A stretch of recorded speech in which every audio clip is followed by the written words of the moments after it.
Hello, greetings to one and all.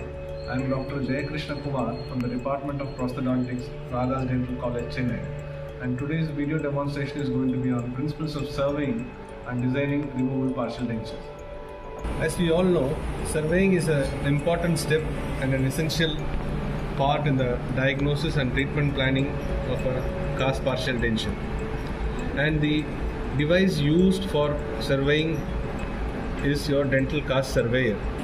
So basically, as you all know, dental cast surveyor is a paralleling instrument used to evaluate the paralleling surfaces available naturally or to create surfaces that will assist in the path of insertion and also to locate some of the favorable undercuts to provide retention.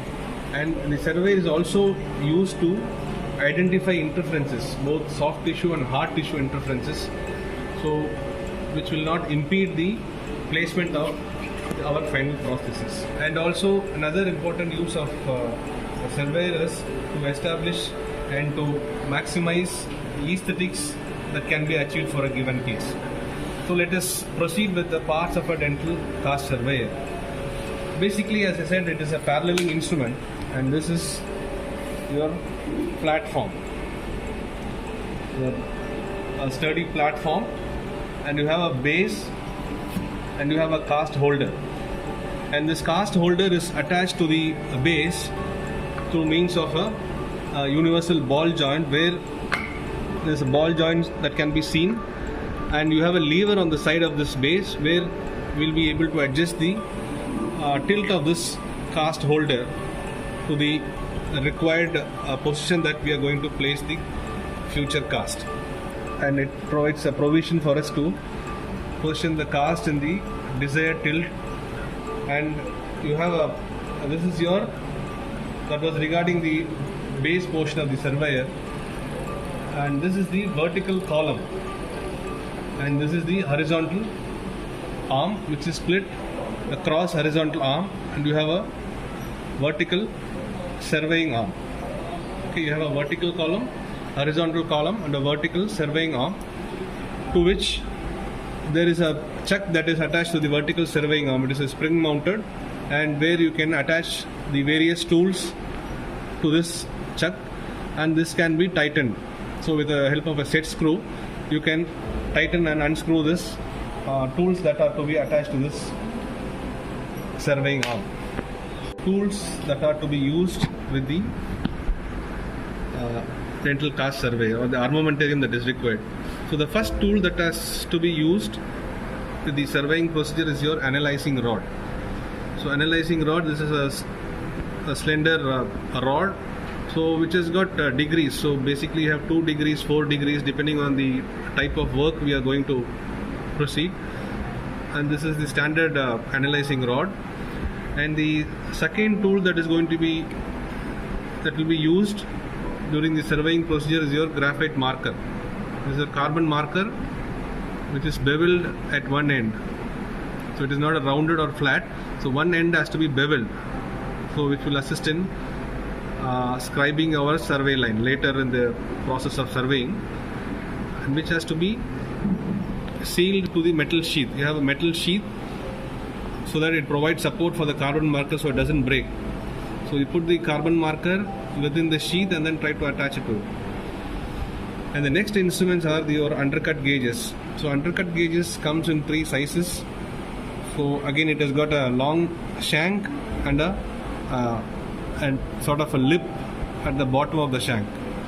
You can see closely, you will be able to see a long shank and a lip. So you'll be able to appreciate the different inches of the undercut gauges. You can see the striations on the shank, 1, 2 and 3. Okay, so you can see the striations here.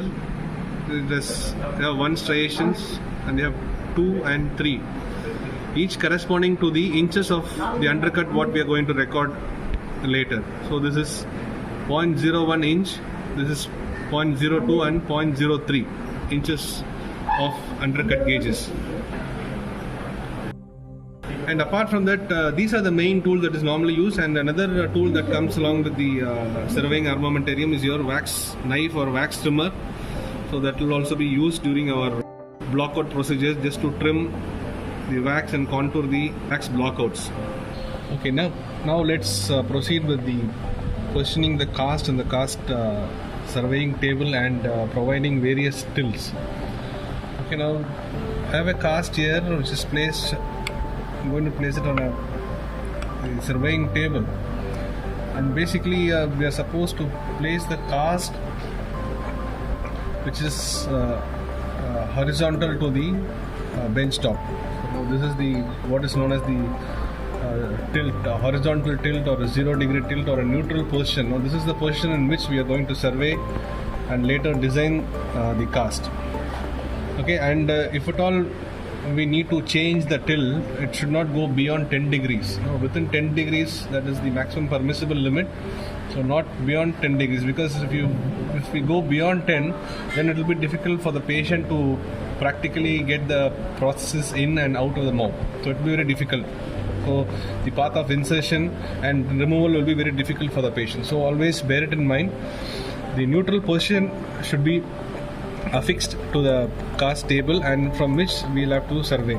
So for that, to make the cast horizontal to the bench top, what we can do is we can place this spirit level indicator just to evaluate whether the cast is in the horizontal plane. And if you can see that now the bubble gauge, the bubble is in the center, meaning the cast is held in the horizontal position.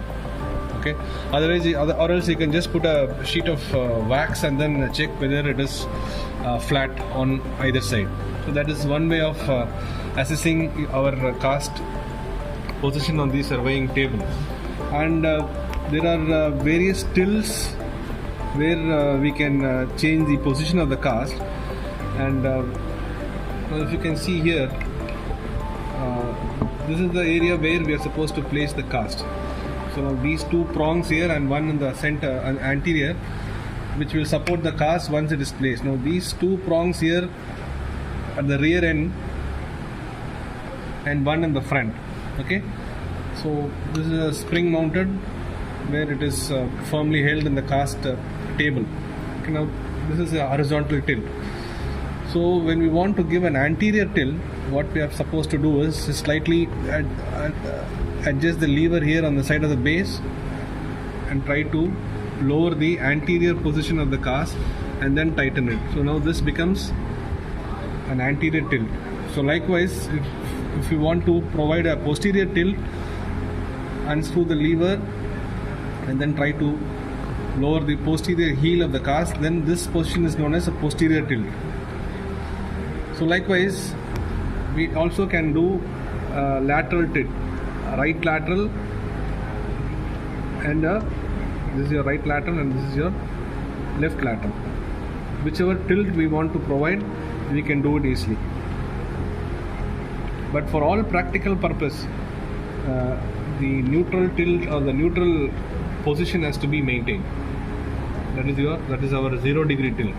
Okay, once the final tilt of the cast has been established, then we will proceed with the surveying aspect.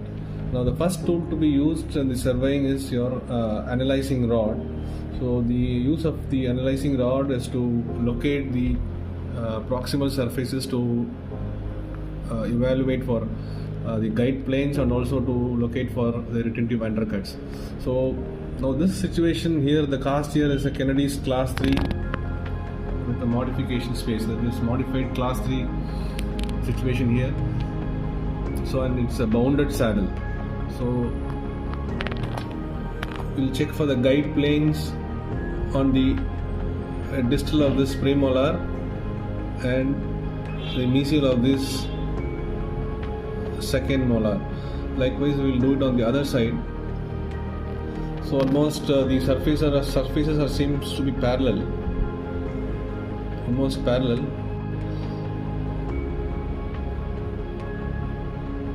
Okay, next we will go on to the location of the retentive undercuts. Now, as I put the analyzing rod on the mesiobuccal surface of the premolar, you can see a triangular space that is available, so that will be our undercut. Okay. Likewise, we check for the undercut on the distal buccal of the second molar here. Here also you can see a triangular space which can be utilized for our retentive clasp terminal to engage. So likewise we will check for the undercut on this premolar here, the mesiobuccal, and on the distobuccal of this undercut.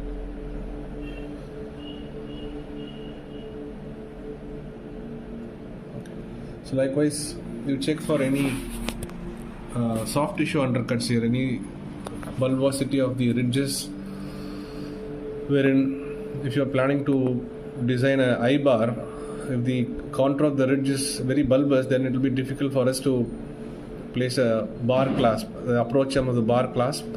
So we'll have to assess the soft tissue undercuts wherever possible, wherever our components are going to cross the soft tissue undercut, or if it is going to interfere with the denture base adaptation.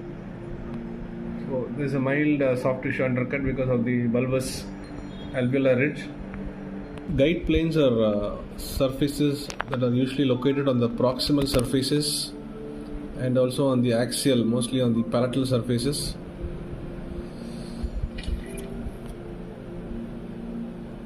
So the purpose of establishing the guide plane is to provide some frictional retention for our processes, and also the guide planes will establish a single path of insertion for our processes. The next tool to be used in the procedure of surveying is the carbon marker. Carbon marker is basically the lead that is to be used along with the metal sheet to reinforce the carbon marker. So the carbon marker has to be placed inside the chuck of the vertical surveying arm, and it has to be taken along the contours of the primary abutment teeth. And one caution is it has to be a beveled end. The working tip, the tip where which comes in contact on the tooth surface, has to be beveled, and the bevel has to face away from the tooth surface. Only then we'll be able to record the correct survey line. The survey line basically represents the greatest circumference of the tooth, what is known as the height of contour, and it marks the greatest width of the tooth. So the portion above the greatest circumference is known as the suprabulge area, and the portion beneath the survey line is known as the infrabulge area. And the infrabulge area is the area where a retentive portion of the clasp approach and then engage the undercut. So the retentive terminal has to engage the retentive undercut. Is going to in the next instrument to be used in our surveying procedure is our undercut gauge. So we use our 0.01 inch undercut gauge for a cast cobalt chrome cloth, that is sufficient for the cast cobalt chrome. Suppose if you are going to use wrought wire or a precious metal, then we have to go in for a deeper undercut gauges like 0.02 or 0.03 inches. Basically we use 0.01 inch of an undercut. So as previously mentioned, the undercut gauge has got a shank and a lip at the bottom. So when we place the undercut gauge onto the undercut area, so just draw it close to the gingival margin and slightly pull it up so that the shank and the lip has to come in contact. So that area is said to be the retentive area. So we will move this undercut gauge slightly apart, and then we'll try to mark the 0.01 inch undercut. Same way we'll do it on this premolar. Vertically pull the undercut gauge and just look out for where the area where the shank and the lip comes in contact on the tooth surface. So that area is our undercut. So here you've seen slightly move it apart, and then we'll mark it here. the mesial buckle. And the same way it has to be repeated on the other side using the 0.01 inch undercut. So once the guide planes and the retentive undercuts have been established, next we will have to mark the tripod marks. So the idea of doing tripoding is to mark 3 widely separated points on the cast so that it will act as a reference plane or mark so that we can get the cast in the same orientation whenever possible during the subsequent steps. So for that, there are 2 methods of doing tripoding. One is by using this analyzing rod. It has to be fixed in a standard position. So you just get this analyzing rod here in the anterior portion and then mark an area. So in the same plane, you try to move the analyzing rod to the posterior aspect and then just look out for an area where it comes in contact. So here, and then from here we'll move it on to the other side without changing the height of the analyzing rod. The position, vertical position, it has to be in the same plane. Okay, so once this has been marked, we'll try to circle the areas we have marked. So the other method of doing the tripoding is just to use the same analyzing rod. This is the just make a vertical line on the posterior heel of the cast and then move it in the same direction, go to the other side and mark a line.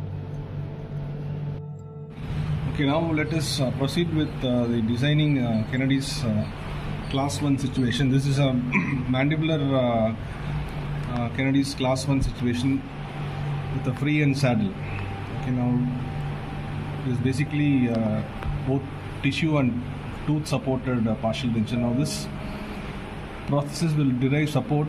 So the major support is from the edentulous ridge and minimal support from the teeth adjoining the free end saddle.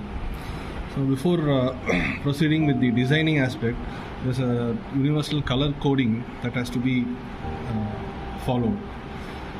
So the black color is meant for scribing the survey line, and the brown is used for denoting the metallic parts of the components, and the red color is meant for areas that requires preparation, for example rest seat preparation or other areas like preparing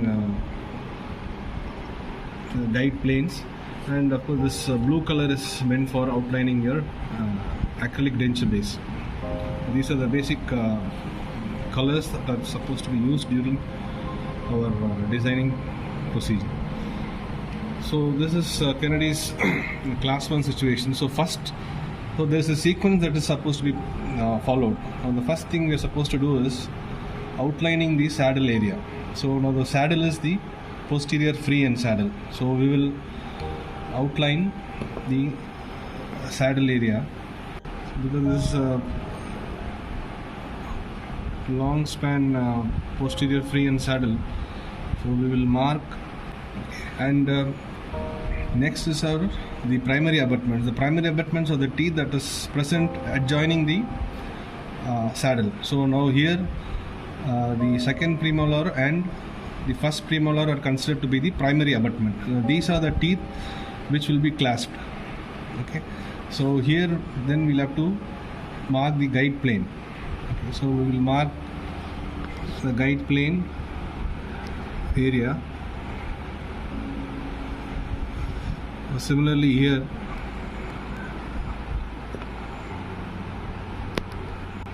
the guide plane here.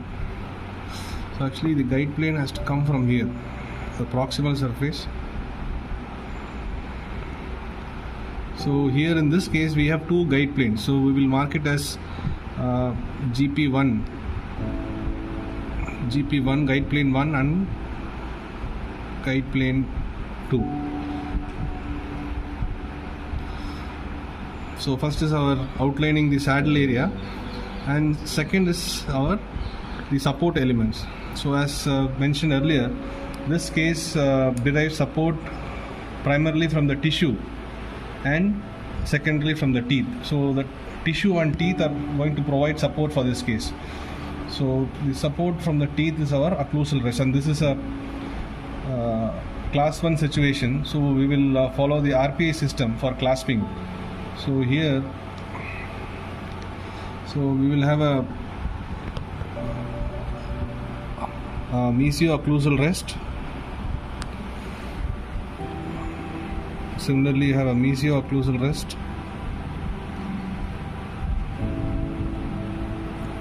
Next will be our connectors. So outlining saddle area, support elements and connectors. So both the major and minor connector. Now this is a mandibular Kennedy's class 1. So we are going to follow lingual bar major connector because we have adequate space for the major connector. So we will follow lingual bar major connector. And we have the minor connector coming from here.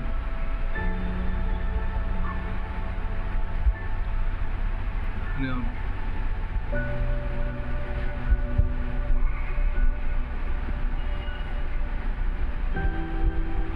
I'm just drawing the minor connector which is going to connect the occlusal rest also. Here we'll have a auxiliary rest coming later, that I will tell you later. So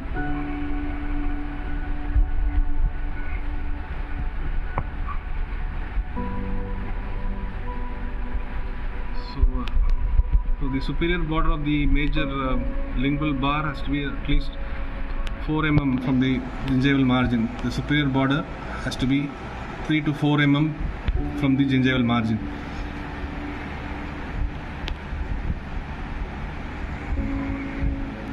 So I'm just trying to outline the inferior border, join the components from one side to the other, and you have this minor connector, and we'll try to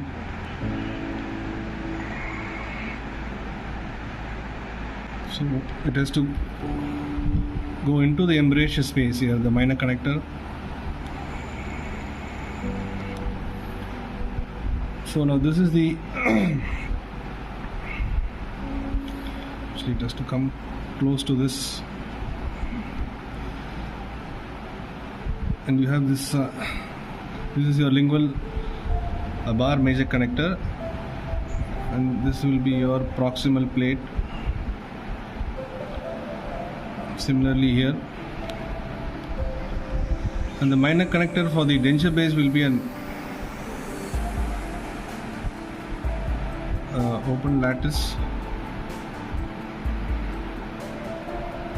So we will have a tissue stop here.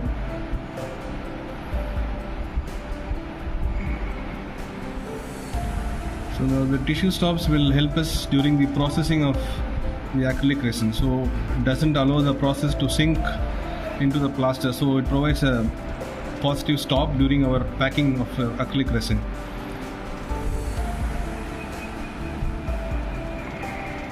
So next is after connecting the connectors, then we will proceed with the retainers. So here, as we have discussed, this case will require an RPA system.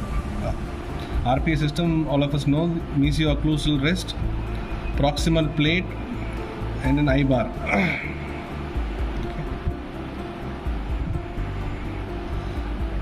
So depending on the undercut, so your I-bar has to come.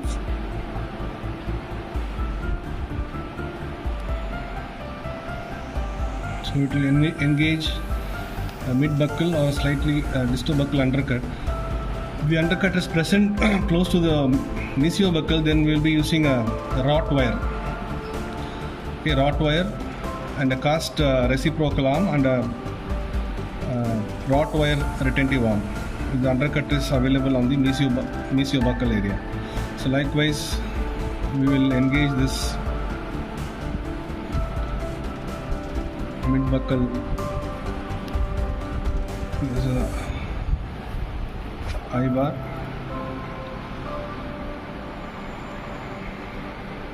Tissue stops, and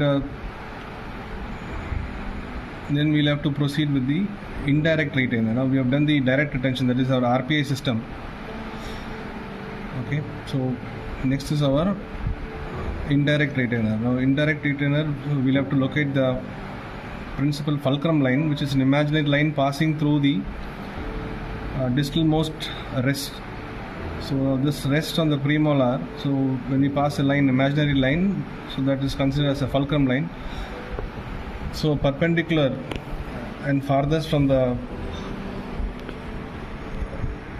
fulcrum line will be our location for our indirect retainer. So here we can either utilize a canine or the mesio-occlusal fossa of the premolar, because already I've drawn this, because this will have a positive rest. Usually mesio-occlusal rest doesn't come under the occlusion of the opposing tooth. So always it is better to use the mesio-occlusal fossa of the primary first premolar to provide the needed indirect retention.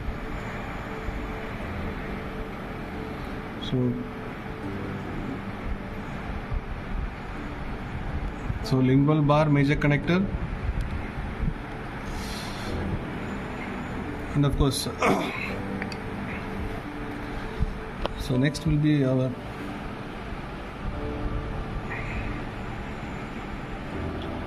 outlining the denture base.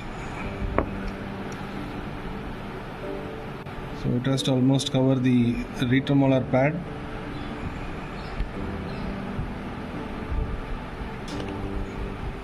And then we'll have to place a finishing line here, an external finish line. So where this the metal and the acrylic forms a butt joint, and it makes a smooth transition, so that the acrylic can be tucked into this external finish line. So always the design must be simple for the patient to insert and remove the processes, and without many components. Otherwise, the lot of components added to the design is going to direct or generate more forces. So it is always better to limit the components. Okay, next, we will proceed with the Kennedy's Class 2 designing sequence. This is a mandibular Kennedy's Class 2 situation with a modification area. So we will first outline the saddle area.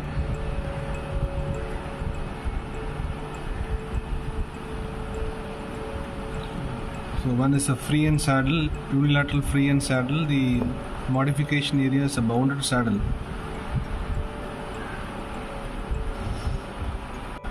And the guide planes coming here.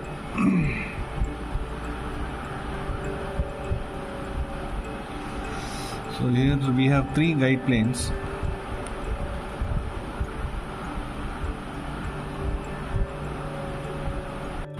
Likewise, we can mark the guide plane surfaces so that this can be carried out in the patient's mouth with preparation.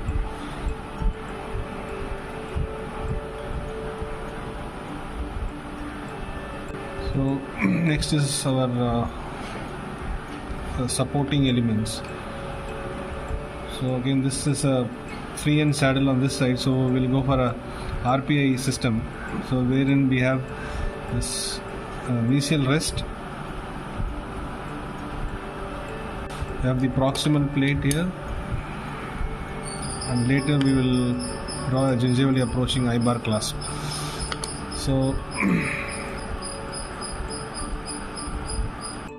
next is the connectors. So again,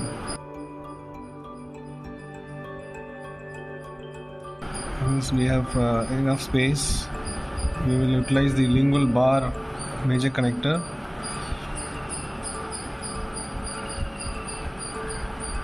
the minor connectors here.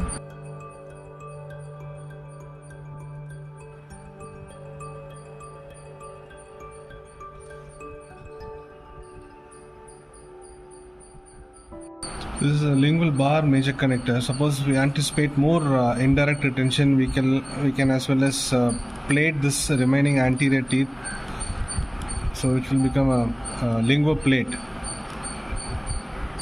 So provided you have support on either side if you are going to use a lingual plate design, but here we will follow the lingual bar here. So these are the posterior most teeth. We have this rest seat preparation.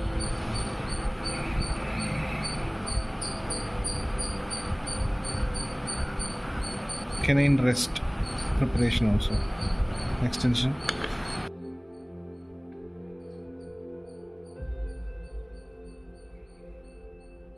So next will be our direct retention. This will be a simple circulate clasp because this is a bounded saddle. And this side, lingual side, we have a bracing arm. We have the open lattice work. Here we can give an open lattice. So we have a gingerly approaching clasp.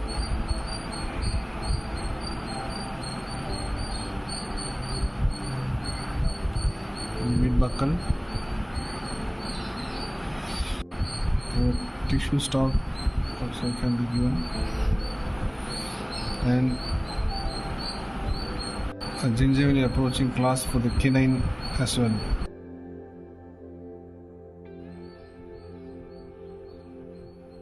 And of course the finish line here, external finish line.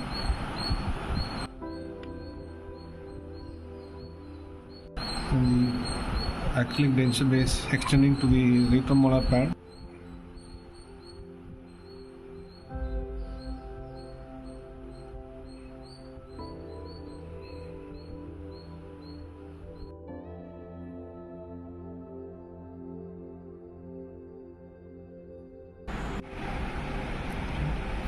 Okay, next we will proceed to designing a Kennedy's class 3 situation. Now this is a maxillary Kennedy's class 3 situation with a modification area. So this is a modified Kennedy's class 3, and this is a bounded saddle. So where you have teeth on either side, both mesial and distal to the edentulous span. So this is considered to be a bounded saddle. So as per the sequence, we will first outline the saddle area.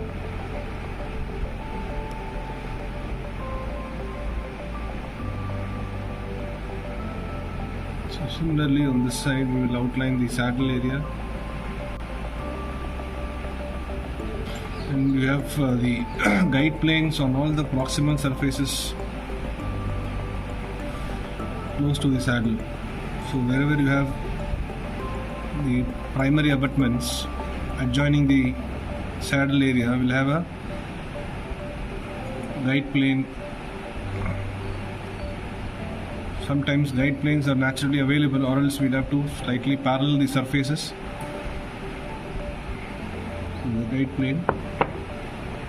So we have one guide plane here, and a guide plane, one guide plane here,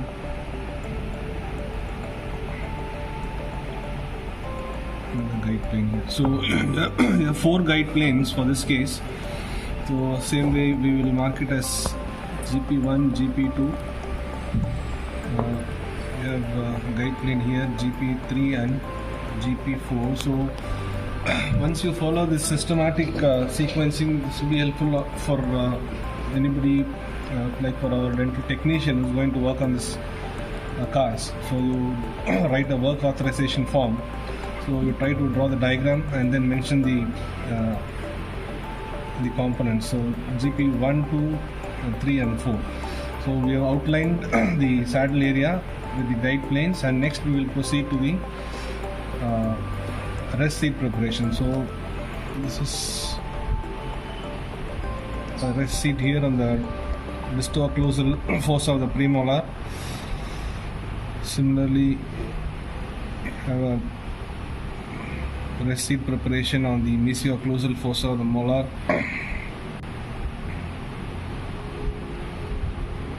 Same way here on this molar. So we have 4 rest seat preparations. So this will provide the support for this case. So this is a bounded saddle, so the majority of the support is derived from the 4 primary abutment teeth. So unlike the free end saddle, bounded saddle, the majority of the support is from the teeth. So outlining the saddle area is done, the support area, the rest seats have been marked, and next is our the connector. So here we will have this palatal strap major connector. So palatal strap major connector,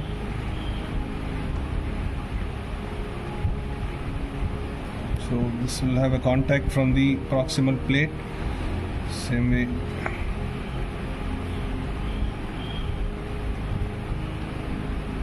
So this will go and engage this proximal plate here. This has to come close to this area. Yeah. This is the palatal strap major connector and the minor connector, of course, on the denture base is again our in some instances where you have a short span class 3, it is better to use a direct metal base instead of acrylic, because here the span is slightly long, so we will use acrylic base. So for that, using the lattice design. Okay, this is the major connector and the retainers. So the retainers will be a cast circumferential circlate clasp and cast reciprocal arm on the lingual side, so which will be above the survey line. So the retentive arm will engage the undercut here.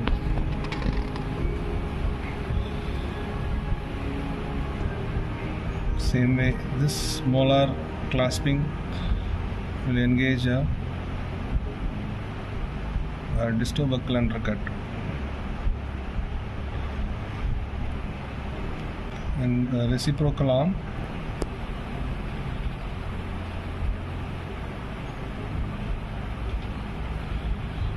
and of course you will have a external finish line here. So this case will not require an indirect retainer because this is a bounded saddle. So don't expect any movement away from the tissue. So give a external finish line and then later have this acrylic processing. A little bit of acrylic here. So this completes the designing for a straightforward case of Kennedy's class 3 with the modification. So next is our designing for Kennedy's class 4 situation. This is a maxillary Kennedy's class 4 situations.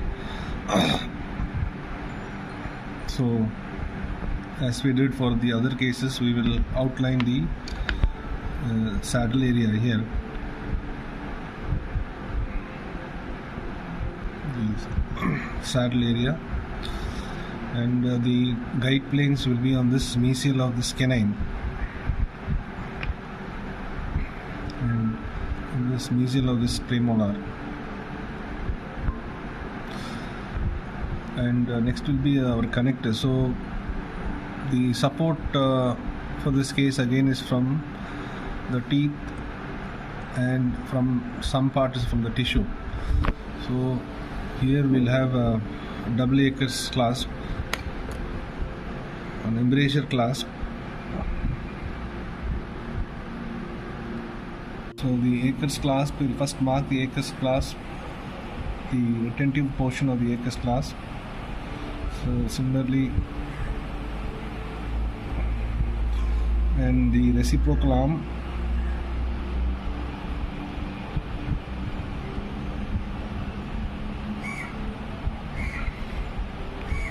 So we have this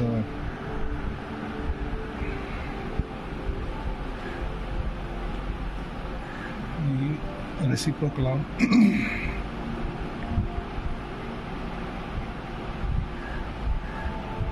Lying above the survey line.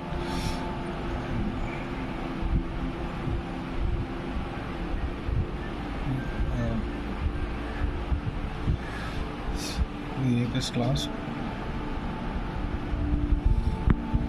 So now we will mark the connectors.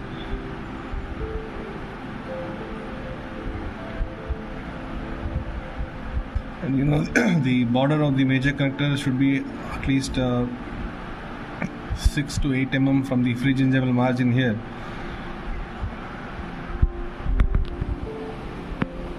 So this will contact the guide plane on the mesial of this canine. And of course, we should have planned for an extension on the canine extension rest. We will prepare a small rest seat on the canine also. And the rest seat on the premolar.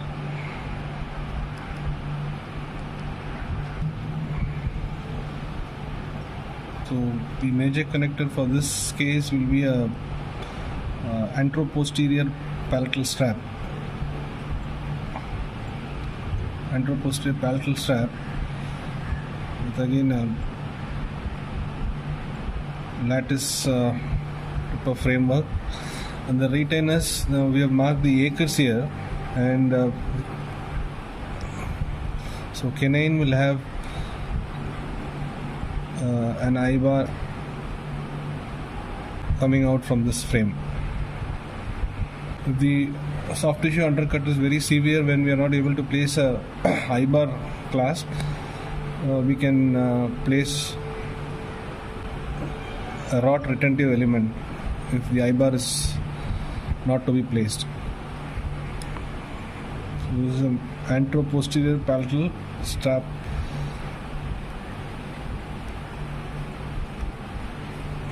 The blue color will denote the acrylic.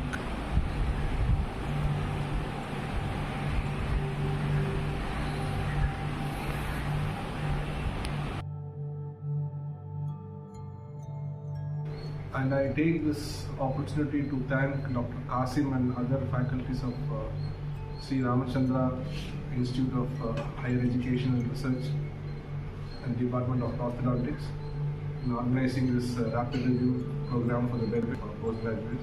And I wish all the postgraduates a good luck.